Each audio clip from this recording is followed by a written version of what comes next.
Alright guys, I'm here. I am alive and well. Let's do this damn birth story. I am so late on it. It's like unbelievable. So let's just jump right in. I don't want to waste more time. I got my notes ready so I don't forget anything and so I don't ramble. And my first birth story was almost 5 years ago. A lot has changed since 2017. Our attention spans are not the same. So we really don't want this video to be like an hour. Let's see if we can make it another 30 minutes. Let's see. So, April 29th, 2021, I gave birth to my younger daughter, Ileana, and she is just the most darling little thing. Of course, I love all of my children, but she really came into our lives at the perfect time. Like, the pandemic was really, really hard on our family. Like, we really kind of were suffocating. We felt like we were like marooned on an island, and we still feel like that, even though things are a lot more normal now than they were 2 years ago. But it was especially really, really hard on my older daughter, Aya. She was 2.5 when we went into lockdown, and she is about to turn 5. It's insane. Like, she spent so much of her life just stuck at home with her mom and her dad, and like no siblings, no peers, and it was really hard on her. Like, she needed her little baby sister. She is so sweet with her. Ileana, my younger daughter, is obsessed with her, and just, it makes me so happy to watch. Like, of course, the days are hard. Raising young kids is really, really hard, but,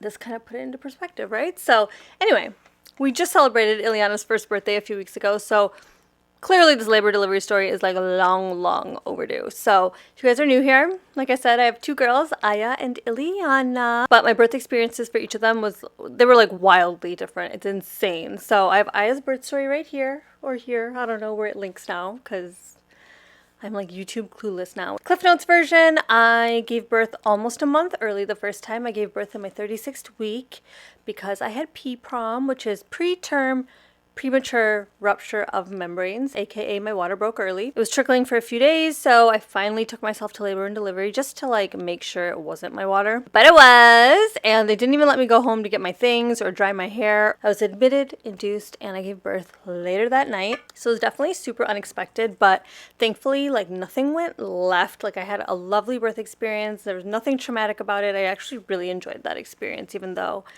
it wasn't what I envisioned at all. The one negative that like to this day makes me mad is just the fact that I went to the hospital with wet hair and I wasn't able to blow dry it. Like, I have coarse, challenging hair, so literally by the time I was discharged, it was like one huge dreadlock, and like giving birth already is such a difficult medical event. Yes, it's a medical event that like it's hard enough like trying to take care of yourself. And so with this bird's nest on my head too, not only did everything feel more difficult, but I felt really bad about myself, and I did not want that this time. So this time around, I made sure I prepared super early. My bags were packed. I didn't have bags packed or anything last time. I got to take birthing classes this time. We missed them last time. They were virtual, but whatever. Pandemic, pregnancy things, what are you gonna do? So aside from preparing for like the actual delivery part, like I really just got to enjoy this pregnancy, and it was a beautiful season of my life. Like, I liked being pregnant the first time too, but I was just going through so much personal pain, just with my family, I guess, to just be completely open about it. My family they just like did not care. There was like no emotional support. They never called to check on me. They just were not interested in being a part of this chapter of my life and like being grandparents, And so that was a huge blow, and it was really, really hard, and yeah, it took years to like heal from that. And so this time around, I DGAF, and I really got to enjoy it. I got in my maternity shoot this time, got in my birthing classes, we went on a baby moon again, and I really just got to share a lot of my experience and my joy with you guys on the internet. And I didn't think that would be as amazing as it was. Like, I was a lot more private with my first pregnancy, and it was so awesome to connect with you guys. Like, this little baby Ileana was just such an instrument for me to connect with my audience on a deeper and a more meaningful level. It's not just like pretty pictures and, funny TikToks. Oh, I I don't do TikTok, but you know what I'm saying. And I'm not exaggerating because I hate when people exaggerate numbers like this, but like hundreds of babies were brought into the world like this past year just because of my TTC video and like the fertility content I put out, and just that makes me want to cry. And I have cried so many times just reading your guys' stories and your accounts and your messages. And thank you to every single person who took this content seriously or took the time to message me. Like, it just made it all worth it. Seriously, thank you. I'm so grateful for all the people and all the brands who are able to see the meaning behind all of this. Again, it's not just pretty, engaging content. Like, there's more to it. And so Modern Fertility was really wonderful to sponsor this video. And I'm actually really, really excited to bring this brand and their hero product to you. So they have a bunch of different items, but I would say the hero really is their at-home hormone test. It's really amazing. It's the same test that you'd get done at like a reproductive endocrinologist, literally the same, but so much more affordable, and you can do it at home. So a little bit about Modern Fertility. They are a reproductive health company, and I've said it time and time again, like throughout all of my fertility content, that the biggest thing I've learned from this like journey is just how important it is to be proactive rather than reactive. And in order to do that, you need the knowledge, and knowledge is power. Look, I love when brands just align with my values. Info is power, like damn right it is.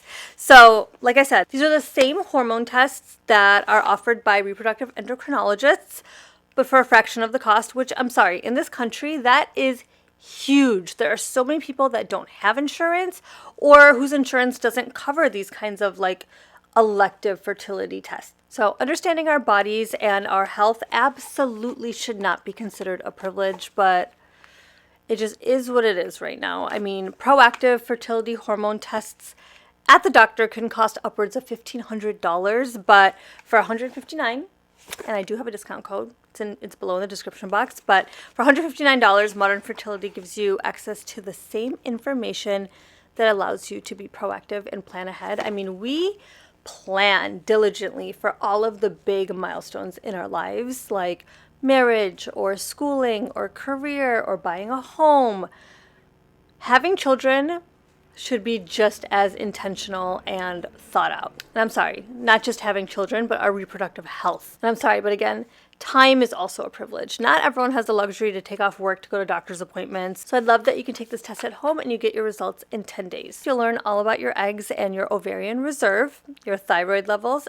It will identify any red flags like PCOS and just what your timeline could look like if you're going to hit menopause earlier or later than average. And then lastly, and this is something I'm interested in at the moment, but whether you'd be able to collect more or fewer eggs than average in procedures like egg freezing or IVF.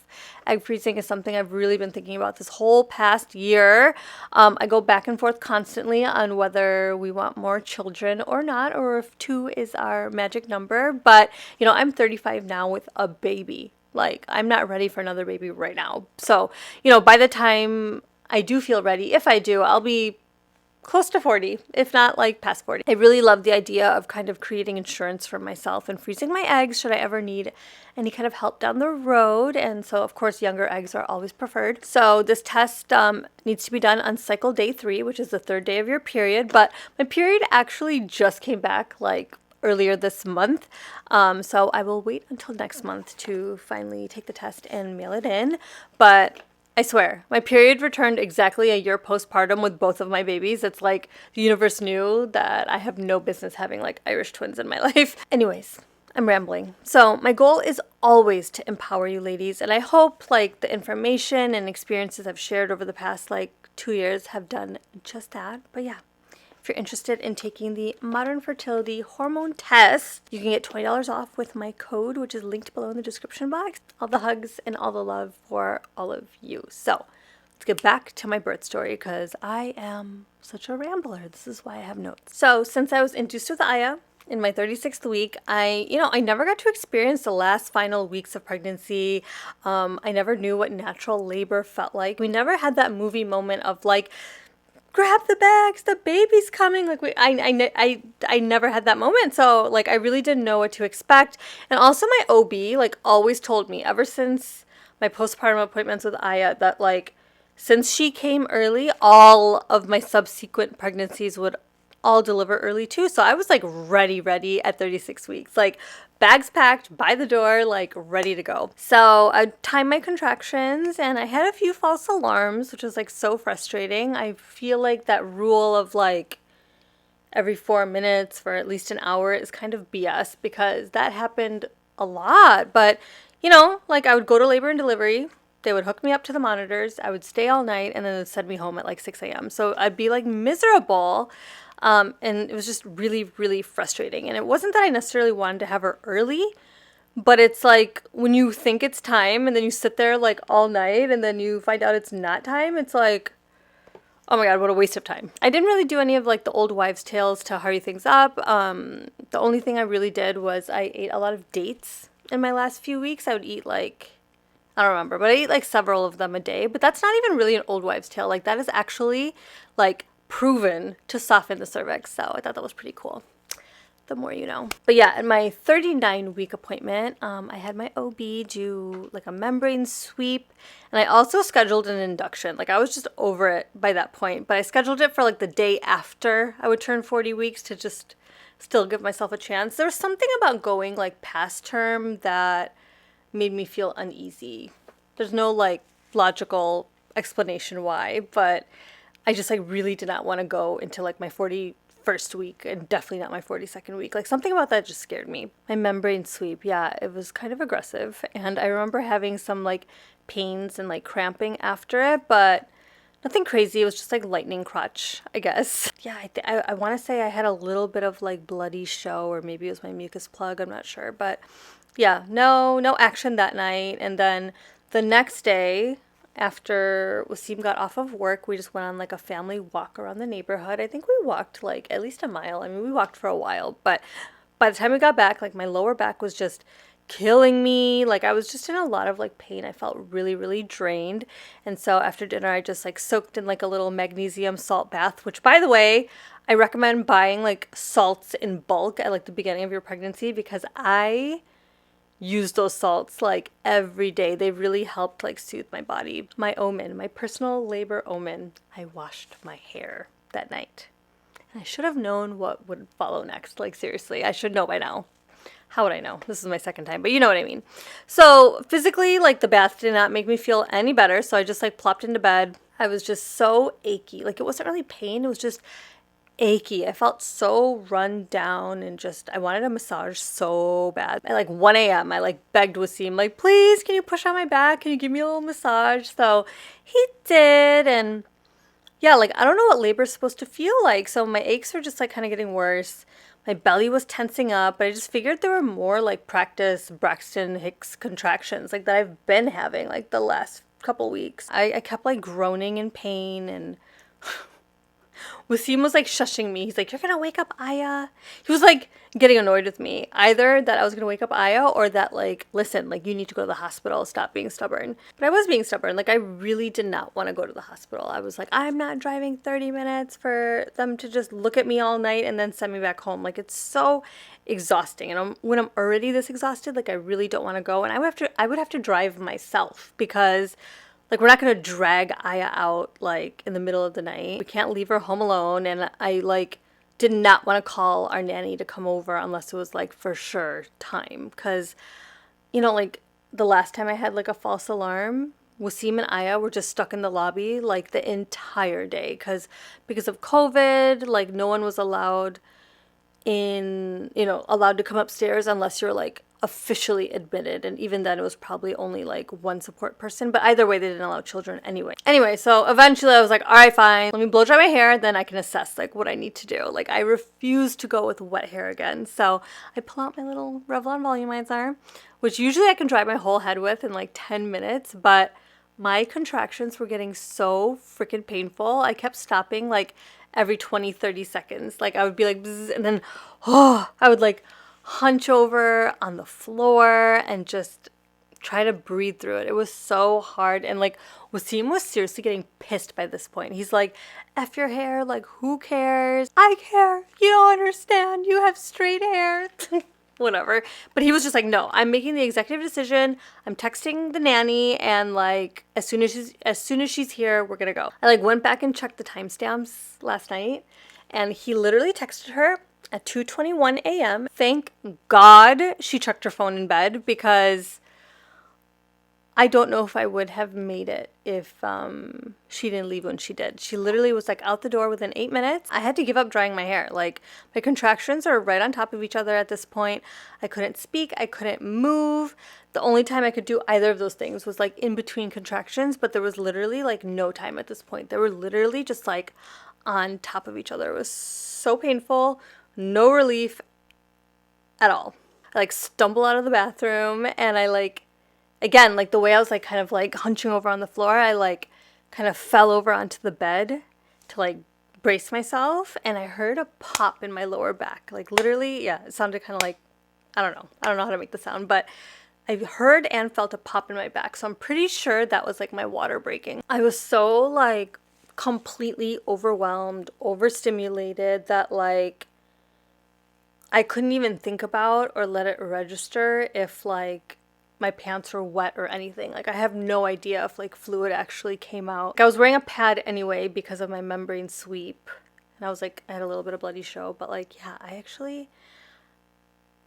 Wasim was like busy throwing bags and all our stuff into the car. All this was happening when I was like alone, and it was like so hard for me to bring myself from the master bedroom to like the front of the house. It was so hard because literally my contractions were like on top of each other. And so our nanny gets there at 2:44. Yeah, Wasim was like, let's go, she's here. So somehow I make it to the car. I don't even think I had shoes on or anything. And then like we're off.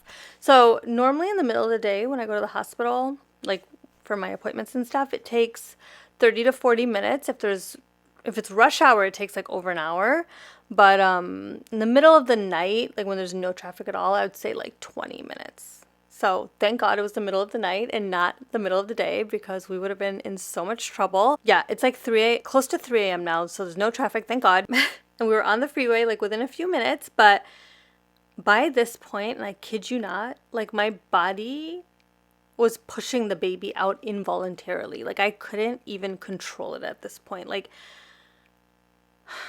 we always hear about urge to push,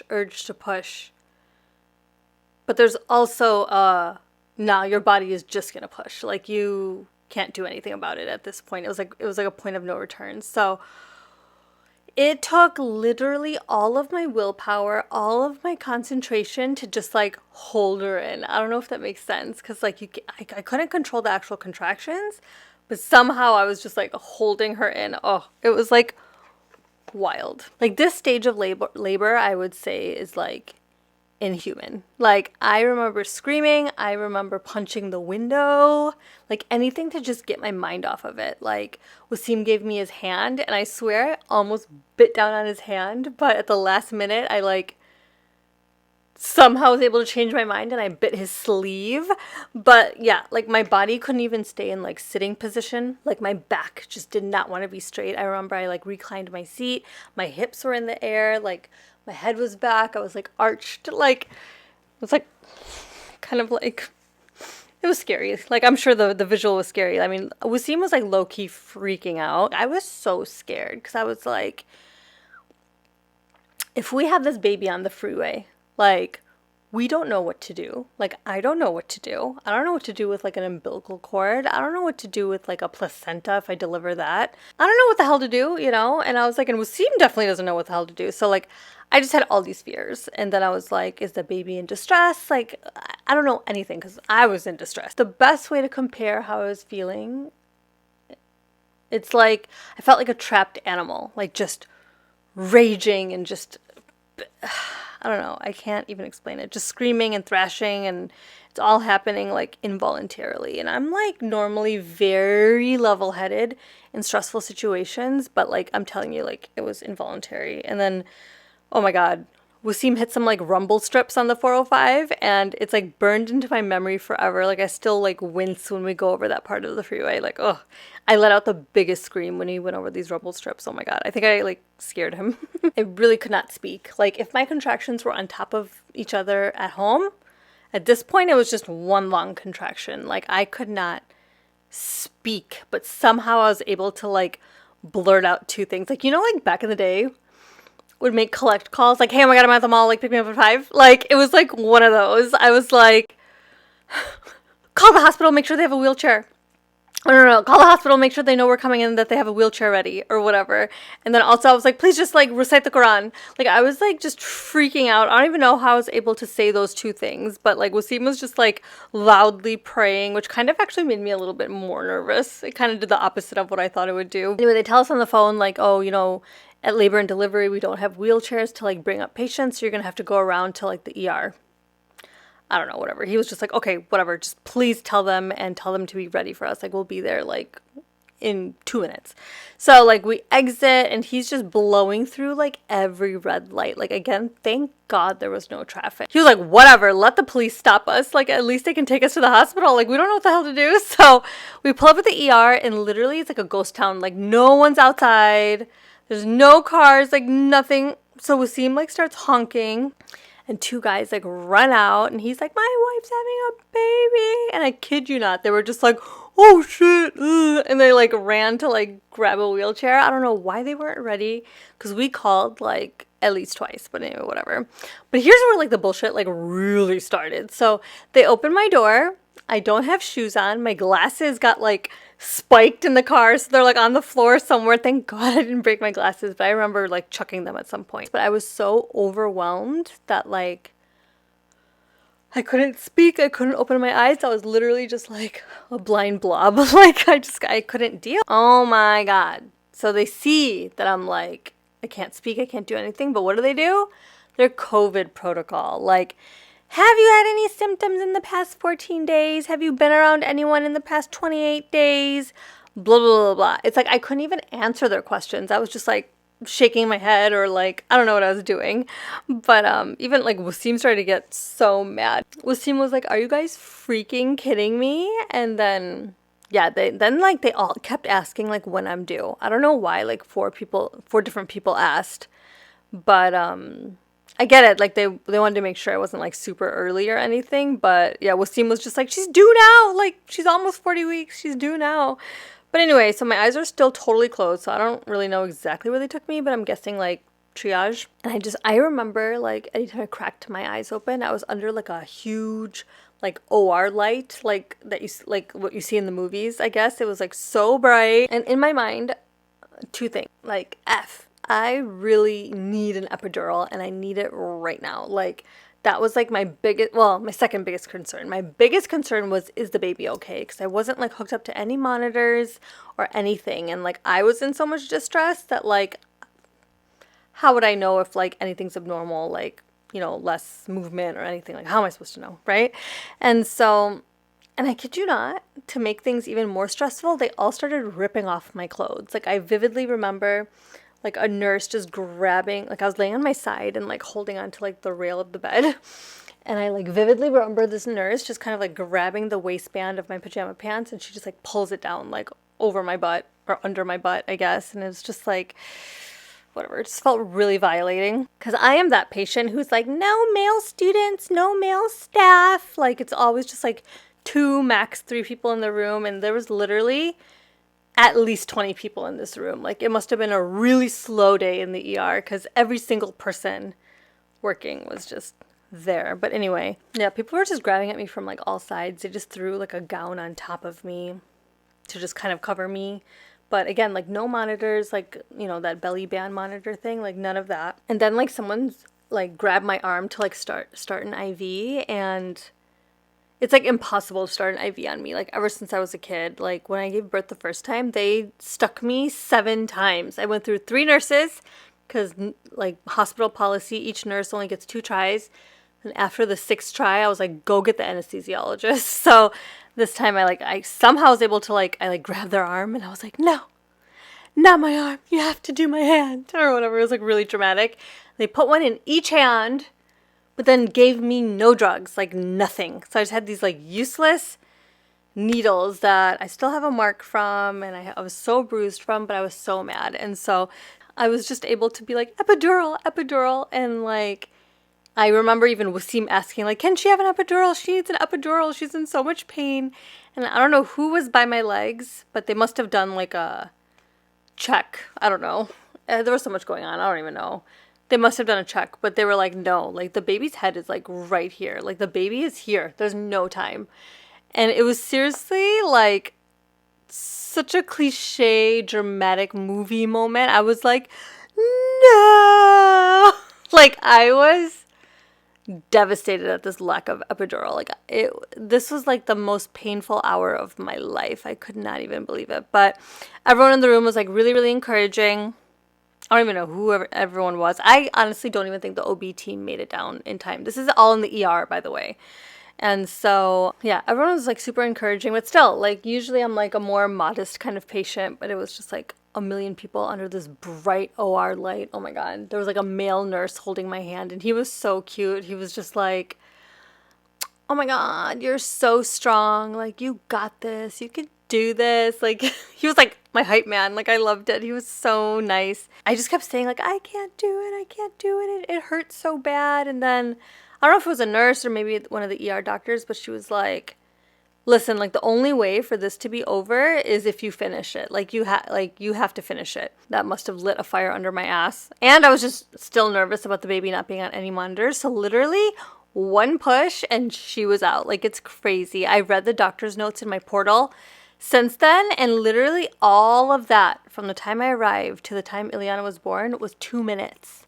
2 minutes. I don't even know how all that happened in 2 minutes, but when I say they ripped my clothes off, they literally ripped my clothes off. Like, it was unbelievable. Like, oh, it was the most physically challenging and painful experience of my life. Like, I used to say it was my 4-day trek to Machu Picchu, and now I'm like, Ileana is my new Inca Trail. Like, that was so freaking hard. But if I could describe the feeling, and this is not to scare anyone, you know, because I really believe that if I had prepared in my birthing classes for an unmedicated birth, I would know how to cope through the feelings, breathe through it, and like whatever, because that's all birthing classes is. It's just like coping mechanisms and concentration mechanisms. All of that went out the window when everything went left. The best way I can explain what it felt like is I felt like my entire body, and like, I'm not just talking about my crotch, like my entire body was being ripped in half, like just like that's what it felt like, which sounds really, really intense, and it was really, really painful. I remember they put her on my belly, not my chest. I think because everything was just happening so fast, they were just like, plop, like they plopped her on my belly, and I remember just kind of wrapping my arms around her and just holding her there while I just breathed. Like, I felt like I ran a marathon, so I was just like breathing. I remember hearing Wasim like laugh, like a sweet laugh, not like laughing at me or anything. He was just like, oh my God, she looks just like Aya. And like, she really did. Like, she looked just like Aya when she was born. There was just so much commotion in the room. Like, I'm still skeptical about who exactly delivered her. Like, I'm pretty sure, like I said, that the OB team didn't even make it down in time. But everyone was really, really excited, and like, I have friends who are ER doctors, and so when I told them my experience later, they were like, oh, we love births because it's the one time you get like good news in the ER, like the one time something good happens. Like, my friends were like, they probably talked about you like for a whole week or whatever. So everyone was like super duper excited, but then like suddenly everyone's attention like shifted towards Wasim, and they were like, is he okay? Like, does he need to sit down? Like, his face was completely pale. And like, he describes his experience here like way more animated than I do. So I've been pushing him to kind of do a birth story video as well, but from like the husband's perspective. And so, yeah, I'll spare the details. I'll let him tell that story soon. But yeah, they like sat him down on the floor, gave him apple juice, and then he was fine. But yeah, it's interesting. Like, I'd never choose an unmedicated birth for myself. But if I was like mentally prepared for it, like I said, I think I would have just been able to cope so much better, because I really feel like what made it horrible was like the unknown and the fear. Everything we learned in our birthing classes went like right out the window. I just wasn't given a chance to prepare for this kind of experience. Like, it's wild. But now, having experienced like both, like an unmedicated and medicated birth, like the pure like euphoria and bliss after an unmedicated birth is like unreal. It's like drugs in itself. Like, yeah, you have to go through the pain to get there, but I feel like I'm going to be chasing that feeling like the rest of my life. Like, it was an otherworldly kind of feeling and experience, if that makes sense. And then, like, even my immediate like physical recovery was so smooth. Like, I didn't have any complications the first time, but it was just so much smoother this time around. Zero complications. We're able to go home like the very next day, just like I requested. I didn't have like ridiculous night sweats like I did with Aya, which like was probably all like the fluids and medication leaving my body. And yeah, I don't know. I'm very pro modern medicine, like, don't get me wrong. So it surprises me when I hear myself talk about it like that. But also, it was a life hack that I didn't even realize in the moment. But giving birth in the ER with no anesthesiologist, my bill after insurance was literally $0. That is unheard of in America. I paid so much more for Aya's birth. It's insane. So yeah, alhamdulillah times infinity for that one. Like, wow. So they rolled me up to labor and delivery, finally. And the OB stitched me up. I think I just had like a first-degree tear. It was nothing intense. And yeah, that was it. I'm trying to think because I hated the postpartum. Yeah, my notes ended here. I didn't continue. But I remember I hated the postpartum wing like so much when I gave birth to Aya. Like, it was, well, she was also early. Her blood sugar was low, so they had to come in like every hour to like prick her foot. And also, it was like I was a first-time mom that time, so I was like just more confused and on edge, and I don't remember what, but they bothered us constantly. It was so loud. But this time around, like, being full term, no complications, COVID, so like not a busy hospital. It was like so much quieter. They barely bothered us. It was really, really nice. The only thing I can really think of that was like kind of negative from Ileana's birth was just the initial stages of breastfeeding, I guess. I mean, breastfeeding is hard. So it was hard work both times, but mashallah, like, Aya latched right away and was like an amazing feeder right from day one. Ileana, she latched as well. Like, she took to the breast, but she had like a really shallow latch. And so, oh my God, it was so painful. I literally, like, at our first pediatrician appointment, like 2 days later, I was like, does she have a tongue tie? Like, fix this. But she didn't have a tongue tie. I think our pediatrician just said that, like, her tongue was a little shorter than average, like not short enough to affect her speech one day, but just a little short for breastfeeding, I guess. But yeah, it took like several weeks for us to really get the hang of it, and alhamdulillah we did. She'll be 13 months this week, and we're still going strong with our nursing. I can't think of what else to include in this, but feel free to leave me some questions below. I'll ping you guys on Instagram as well, so I could do a follow-up like Q&A kind of video for my labor and delivery story.